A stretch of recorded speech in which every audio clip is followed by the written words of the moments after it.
11 રુદ્ર, 8 વસુ, 12 આદિત્ય અને 2 અશ્વિની કુમાર. પેલો સામવેદ, બીજો યજુર્વેદ, ત્રીજો ધ્રુવવેદ અને ચોથો અથર્વવેદ. 3 લોક, પેલો સ્વર્ગલોક, બીજો પૃથ્વીલોક અને ત્રીજો પાતાળલોક. 4 યુગ, પેલો સતયુગ, બીજો દ્વાપરયુગ, ત્રીજો ત્રેતાયુગ અને ચોથો કલયુગ. 14 ભુવન, પેલું ભુવરલોક, બીજું સ્વર્ગલોક, ત્રીજું મહરલોક, ચોથું જનકલોક, પાંચમું તપલોક, છઠ્ઠું સત્યલોક જે પૃથ્વી લોકની ઉપર આવેલા છે. પૃથ્વીની નીચેના 7 લોક, પહેલું ઉત્તરલોક, બીજું વિતરલોક, ત્રીજું સુતરલોક, ચોથું તલાતરલોક, પાંચમું મહાતરલોક, છઠ્ઠું રસાતરલોક અને સાતમું પાતાળલોક. આ છે 14 ભુવનના નામ.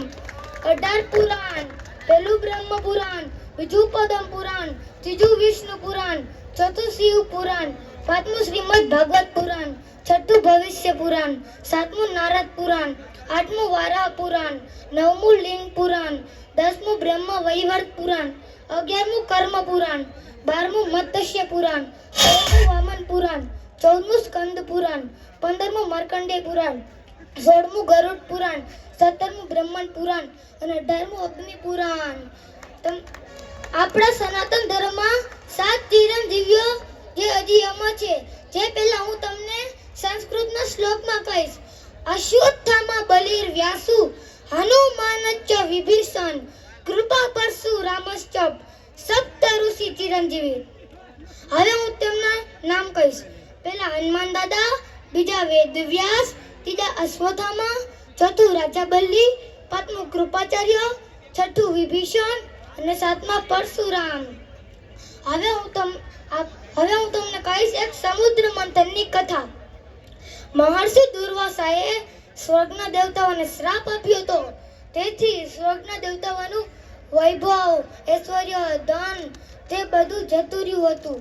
તેથી સ્વર્ગના દેવતાઓ વિષ્ણુ ભગવાન પાસે ગયા. ત્યાં જઈને કીધું કે મારું બધું વહી ગયું છે. તો વિષ્ણુ ભગવાને કીધું, તમે અસુરો સાથે સમુદ્ર મંથન કરો, તેમાંથી અમૃત કળશ બહાર આવશે. એ તમે પી લેશો તો તમે અમર થઈ જશો. તો સ્વર્ગના દેવતાઓ અસુરોના રાજા બલિ પાસે ગયા. ત્યાં જઈને કીધું કે સમુદ્ર મંથન કરવાનું છે. તો રાજા બલિ તૈયાર થઈ ગયા. પછી સમુદ્ર મંથન કરવા ગયા. ત્યાં વાસુકી નાગનું દોર્યું બનાવ્યું ને મંદિર પર્વતનું વરણી બનાવ્યું. તેમાંથી 14 રત્નો બહાર આવ્યા. પહેલું કાલકુટ વિષ, બીજું કામધેનુ ગાય, ત્રીજું ઉચ્ચેશ્વા ઘોડો, ચોથું ઐરાવત હાથી, પાંચમું કૌસુમ મણિ, છઠ્ઠું કલ્પવૃક્ષ, સાતમું રંભાપ્સરા, આઠમું દેવી લક્ષ્મી, નવમું વારુણી દેવી, 10મું ચંદ્ર, 11મું પારિજાત વૃક્ષ, 12મું પાજન્ય શંખ, 13મું ધન્વંતરી દેવી.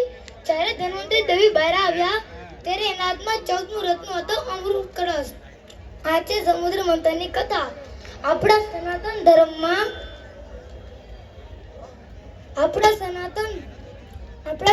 ધર્મમાં જેને આપણે 33 કરોડ દેવી દેવતા કહીએ છીએ, તે 33 કરોડ દેવી દેવતા નહીં, 33 કોટી ઉચ્ચતમ ભગવાન જે આ રીતે છે. 8 વસુ, 11 રુદ્ર, 12 આદિત્ય અને 2 અશ્વિની કુમાર. એમ મળી ટોટલ 33 કોટી ઉત્તમ ભગવાન થાય છે. 8 વસુના નામ આ રીતે છે. પહેલું વાઘ, બીજું ધ્રુવ, ત્રીજું સોમ, ચોથું ઘર, પાંચમું અનિલ, છઠ્ઠું અનલ, સાતમું પ્રત્યુષ અને આઠમું પ્રભાત. આ છે 8 વસુના નામ. પછી 11 રુદ્રના નામ. પહેલું મનુ, બીજું મન્યુ, ત્રીજું શિવ, ચોથું મહત, પાંચમું ઋતુધ્વજ, છઠ્ઠું માહિનસ, સાતમું અમૃતરસ, આઠમું કાલ, નવમું વામદેવ, 10મું ભવ અને 11મું ધૃતધ્વજ. આ છે 11 રુદ્રના નામ. 12 આદિત્ય, 12 છોકરા માટે એકવાર તાળીઓ તો પાડી દો યાર. આટલું બધું બોલ્યો.